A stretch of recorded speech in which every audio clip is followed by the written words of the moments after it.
Good evening, everyone. My name is Molly Thompson. I am an advocate here at Disability Rights Maine.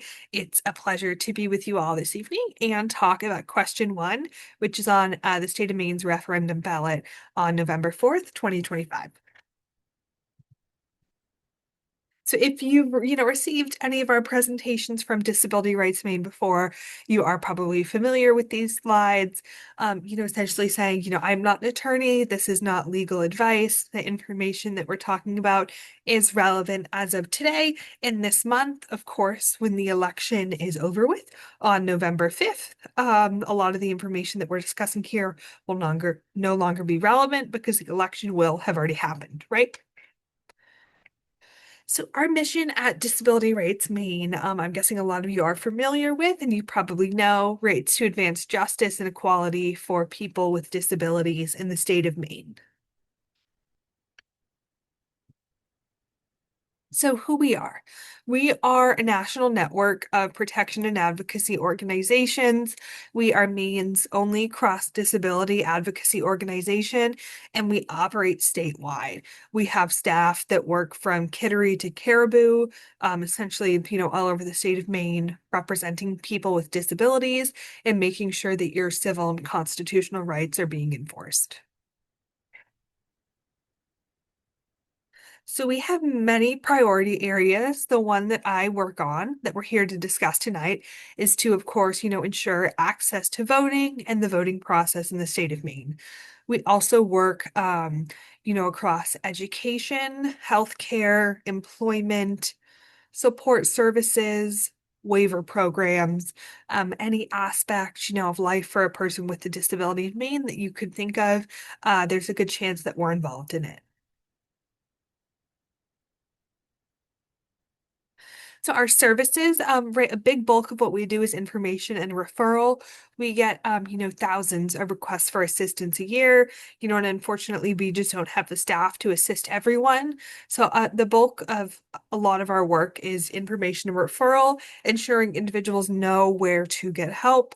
And, we're really proud to say that every person who contacts our agency and completes an intake, they receive an individualized letter back, explaining resources where they can get help for the problem that they're experiencing. We do individual advocacy. We have attorneys that represent individuals in court for various disability discrimination issues. We do training, like we're doing this evening, assistance with self-advocacy, and then outreach and monitoring. So we go to different community events to meet individuals, and then we also go into facilities to monitor to ensure that people are being treated well.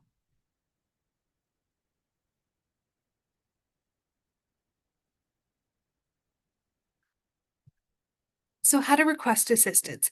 You can call the number on the screen, 800-452-1948, or you can submit an online intake. We try to schedule intakes within a week. Oftentimes it's a bit quicker than that. I apologize, my dog is making her bed in the corner and scratching, so I apologize for that noise.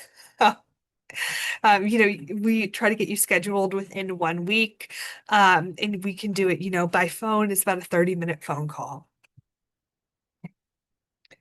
All right, so we are here right tonight to talk about the referendum election. In the most basic terms, a referendum election allows Maine voters to decide on a law. So if voters collect enough signatures, they can get a question on the ballot.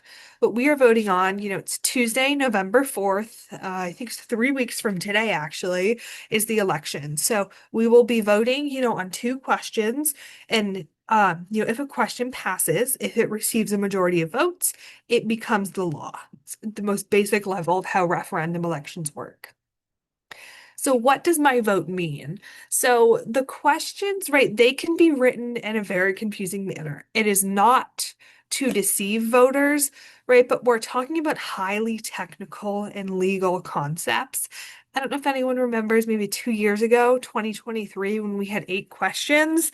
I had a hard time understanding them, right? The ones about CMP or the right to repair, it can be really difficult to understand what these questions are asking. But at the most basic level, Yes means you want these changes to happen. No means you do not. So it's actually Maine law that for referendum questions, if you mark yes, it always has to mean that you are in favor of the changes. No always means that you do not want these changes to become law. And this is, really important because a lot of voters get nervous if they think there's a double negative in the question, and they don't understand what their vote would do. But, if you're kind of confused, nervous, all you have to know, right, with any referendum question, yes, you want these changes to become the law.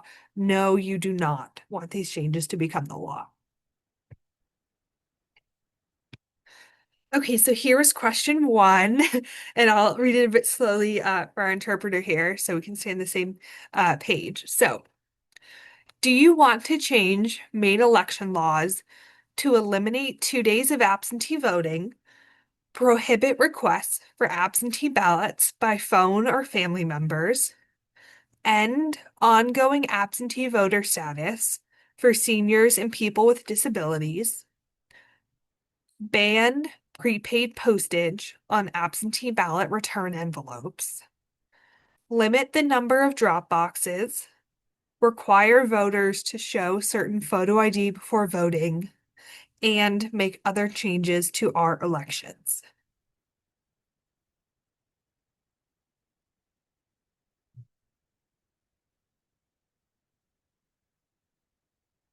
Thank you. Right, so that is the exact text of question one that will appear on your ballot in 3 weeks. Or if you voted early by absentee, perhaps you've already seen this and you've already voted on it. So what would this do? That is a very long question, in part because the list of changes that this question is trying to make is very long. There's in total about 28, I believe, changes that will be made to election law if this passes, right? There's a lot of things that, the group in support of this campaign that they want to change, right? It's a very long question. So what would this do, right? It would end regular absentee voting 2 days earlier than now. So as of now, right, absentee voting will end the Thursday before the election. If this passes, absentee voting would end the Tuesday before the election, so the week before.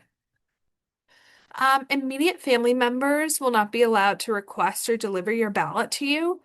So this is important for a lot of individuals who have older parents, perhaps. Let's say they have, a parent that lives in an assisted living facility. Their parent trusts them to go and pick up their ballot for them at the town clerk's office and bring it back to them. That would no longer be allowed. You will not be able to call your clerk and request your ballot. I know this is a feature a lot of people with disabilities use is, they just pick up the phone, call their clerk, and they ask that their ballot be mailed to them. This would no longer be allowed. You would have to go into the office or submit a request on paper with, including a printed photocopy of your ID. This would end the ongoing absentee ballot status program. This program's been around for about just over a year. And right now, the only individuals in the program are seniors and people with disabilities. So this program would end, and those folks would need to go back to requesting a ballot before every election. Next, and kind of, perhaps one of the more challenging things, and it might not appear like it on the surface, but that will be challenging across the board for folks, is that you'll have to purchase your own stamp to mail back your absentee ballot. I don't know about all of you, I don't keep stamps in my house. So even the act of thinking, okay, let me set more time aside, go to the post office, pay the postage, get stamps, send it back. Right, and this could be frustrating for general elections when you have local, state, and federal candidates. You have the referendum questions and any, local laws you're voting on. That can be like a large packet. So that could cost someone a few dollars to have to go to the post office, weigh the envelope and mail it back. That's just another barrier requiring people to buy their own postage to mail back their completed absentee ballot. Next, your town city will have a limited number of drop boxes. This will largely affect bigger cities like the city of Portland. Perhaps not as much as if you live in rural areas. But still it's really frustrating for folks who've relied on these drop boxes in recent years, for either, their personal schedules to fit into the schedules of their support staff, supportive family members. This is, again, another barrier for people with disabilities. And next, would require a valid government issued photo ID to vote. So a Maine driver's license, Maine state ID, passport, you will need to show in order to vote. So we're going to switch gears here a bit, and I know that for the crowd on here that this will not be news to you, but since we are recording this, I do think it is important to root ourselves in this moment and the continued fight for voting rights in this country and in the state of Maine, with the history of disability and disability rights in the state of Maine. So I know many of you here, if not all, are experts on this topic, so bear with me. All right, and I will give credit on all of these slides. Go to the Developmental Disabilities Council, who has a wonderful resource about Pineland and Pineland Farm. So the credit for this information and the slides goes to the Developmental Disabilities Council. Um, I do want to say that disability has been around forever. It did not start in 1794, but if we're just sort of talking about the history of what is now known as the state of Maine, that's where we'll start. So 1794, you see sort of the first, at least in the newly formed United States, discrimination against people with disabilities in the laws against paupers and what they call, vagrants. Um, Next, in the 1800s, we have the rise of institutions and almshouses. This is sort of a cartoon that was popular during the time, where people with disabilities, particularly intellectual disabilities, were kept in the state of Maine, in workhouses and made to do hard labor in horrific conditions with little to no pay. Next, 1908, the home, what was dubbed in the Lewiston paper at the time, it says Saturday, July 10th, 1908, the home for the feeble-minded opened at Pineland Farms, which, as we know, was a horrific institution where people with disabilities were horribly treated. Many of whom, are still alive, and, terrific self-advocates today. This was not something that was incredibly far in the past at all. Um, and then, sort of throughout the 1900s, especially around World War II, lots of calls, particularly from representatives in Augusta, for, this forced sterilization of people with disabilities in the state of Maine. This is a newspaper article, where a senator, from Bodenham actually called for the forced sterilization of what he called defectives at large, which is people with disabilities. So the later half of the 1900s, was riddled with countless, exposés, government reports about the horrific abuse inflicted onto children and people with disabilities at institutions across the state of Maine. Of course, the Governor Baxter School for the Deaf, which is on Mackworth Island and Pineland Farms as well. So, after all of that abuse was uncovered, and institutions were closed throughout the 80s and 90s, in the state and nationally, there was a push for home and community-based services for people with disabilities. So in 2000, you had the Developmental Disabilities Act, which was strengthened. In 2001, Disability Rights Maine, we sued in federal court and made it so all people under guardianship could vote in the state of Maine. In 2004, the Help America Vote Act was passed, which ensured that people with disabilities had, full access to the voting process. Um, Next, in 2010, we had digital accessibility requirements. The ADA had been around for, at that point, 25 years. Right, but the thought was, okay, our physical buildings are accessible, but the internet needs to be accessible too, right? Next, the Administration for Community Living was founded, which is what many home and community-based programs sort of fall under in terms of funding these days. Next, in 2018, a creation of a program to protect Social Security beneficiaries from financial abuse and exploitation. We run the program for that here in Maine. Our wonderful staff member Meg Ryan leads that program, and does hundreds of reviews a year to ensure that people with disabilities, they're not being abused or exploited when it comes to their Social Security money. Another sort of landmark moment was back in 2019 when Disability Rights Maine, we filed a lawsuit against the state of Maine for failing to provide appropriate community-based services for children with mental health conditions. And, unfortunately, that the settlement for that lawsuit is ongoing, and it has not necessarily been finalized at this point in time. And then perhaps a really momentous win that was just a few months ago, actually back this winter, which is that Disability Rights Maine and wonderful self-advocates came together and got the state of Maine to ban the planned use of restraints against adults with intellectual and developmental disabilities in Maine. When you think about it, it's really shocking that the planned use of restraints was legal up until 2025 in this state. So that's kind of the most recent significant win. So why does this matter? We've thrown a lot of information out, but I think it's really important to remember that the fight for equal rights under the law for Mainers with disabilities is ongoing. This fight has not concluded. It has been ongoing for hundreds of years. And, unfortunately, it might continue for another few hundred years, right? But I think every day we're closer to full access, full participation, and complete justice for people with disabilities in the state of Maine. So, our work with the voting access and ensuring all Mainers with disabilities, can exercise their civil and constitutional right to vote is very much founded in the fight for disability rights in the state of Maine and nationally. Okay. We are going back to question one here.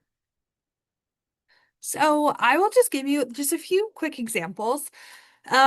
So first, I sort of alluded to this. These are not real people, just examples that I came up with. But let's say someone named Kelly lives in a group home. Kelly likes to vote, but she does not want to vote in person or go to her town office. She asks her mom to pick up her ballot and bring it to her. When Kelly obtains her ballot from her mom, she completes it and mails it back. If this question passes, this will not be allowed. Kelly will need to print an absentee ballot application, complete it, photocopy and print an image of her valid government ID, put the documents in an envelope, and pay to mail them. When her ballot arrives, Kelly will need to complete it and then pay for postage to return the ballot.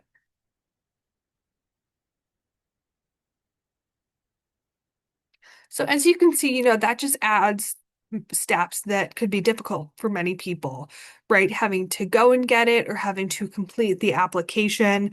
Not everyone has the luxury of being able to leave their home when they want, right? Not everyone has a car. Not everyone has reliable transportation. So while this may not be a burden for some, it is certainly a burden for many individuals. And, our fear, my fear especially, is that people with disabilities, they will see this and they will choose not to vote because the burden is too great, it's too time consuming, and it's too costly, quite frankly. Next example. Roger works Monday through Friday, 9 to 5. Every year, he calls his clerk to ask for his absentee ballot to be mailed to him because he can't leave work to go to the town hall. This would not be allowed. Roger would need to go to his town hall in person to request his ballot or submit a written request on paper. I will say I fall into Roger's boat. I like to vote absentee. So it's even tricky, right, for myself figuring out, okay, I've been talking about the election for months. I actually need to get my ballot and vote, right? How is this fitting into my work schedule? So for a lot of folks, this will just add another unnecessary step. A next example is ongoing absentee ballot status. So let's say Regina enrolled in the program in 2024. Since then, she receives her ballot in the mail before every election without having to ask for it. When the program ends, Regina will have to go back to requesting a ballot before every election. My fear with this is how are we going to ensure that every person in the program is made aware that the program is ending, and that, they entirely understand that they need to go back to requesting ballots, in future years. That's, my concern is, a disability rights advocate and someone who, assists a lot of individuals in this boat. Right. Why does this matter? So, 373,000 people in Maine voted by absentee ballot in the 2024 presidential election. Excuse me. That is 46% of all individuals who voted. According to most recent data from the Save Maine Absentee Voting Coalition, 61% of Maine seniors, that is Mainers over the age of 65, voted by absentee ballot in the 2024 election. Um, According to national statistics we have from the Election Assistance Commission of the US government, of all people with disabilities that vote in the US, 52% vote by absentee ballot. Right, people with disabilities rely on absentee voting. Right, over half and almost two-thirds, respectively, of people with disabilities and seniors vote by absentee ballot in the state of Maine. And this is kind of, I think, an important note just to leave folks with to consider. This is something I read last week that I think was important to highlight from the Yes on One campaign manager, so the side that is trying to get question one passed and to become law. The individual said, and this is a direct quote of his, Maine people are smart people and they're independent people. Every person that wants to cast a ballot will figure out how to cast a ballot. I strongly disagree with that, and I don't think that's the case. I think there are many people who will not be able to figure out how to cast a ballot. And for myself, as a person with a disability and a disability rights advocate, I don't like the connection between, saying Maine people are smart people and they're independent people. Saying that someone is not independent, that's not offensive. At one point in our lives, we are all dependent on others, and there's nothing wrong with that, right? And so I think saying that, well, if you're not independent, you'll figure it out is how I perceived this, at least for myself. It is greatly offensive. And there are many people who will not have the time, money, or support to be able to figure this out. And that is the exact problem. We should not be disenfranchising seniors and voters with disabilities from the voting process in the state of Maine. So, what can I do?